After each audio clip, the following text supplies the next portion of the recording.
kind of like our own selfish dream, really, to host, you know, a world-class music festival in St. John's, and to invite some of our musical heroes and friends to come and join us, and to you know, to host the best party in Newfoundland over the course of the summer.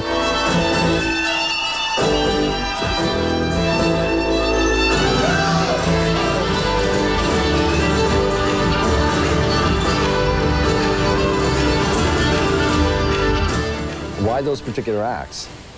Well, I mean, there's lots of people to look at.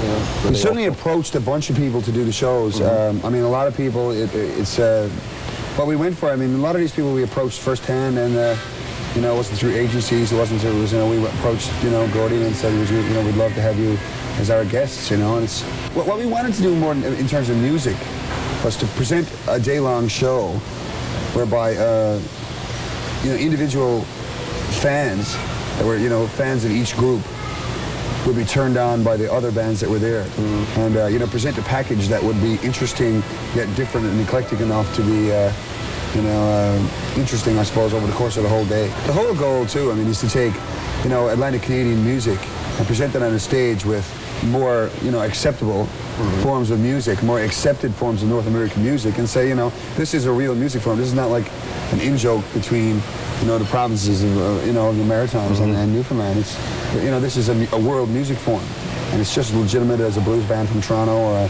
funk band from Saskatoon or whatever. It's actually, you know, this is music. I knew something changed between us, 'cause all the talk we made was small. In your wildest imagination, did you think you were going to be standing in a place like that with damn near 20,000 people? You can dream about stuff like that, but I mean, you know,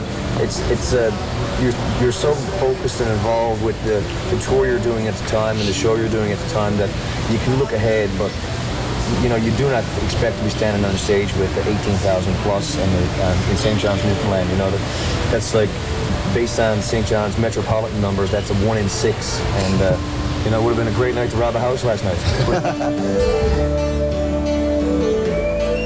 Well, it seemed like only days ago we had so much to say, but did we take it all for granted?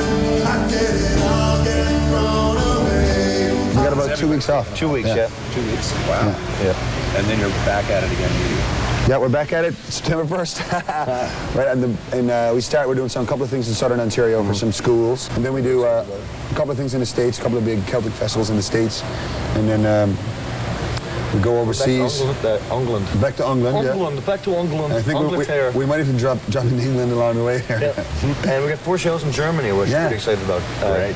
Hamburg, Frankfurt, Cologne, and Berlin. Yeah, great. Which will be cool. So I say one thing about the music business: for every you know, ego boosting, you know, situation you get in, there's 5 like horribly humiliating ones as well, right? Wow, it's a fabulous thing.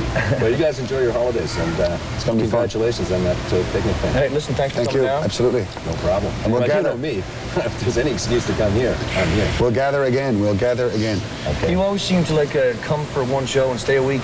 That's my plan, but don't let that cat out of the bag.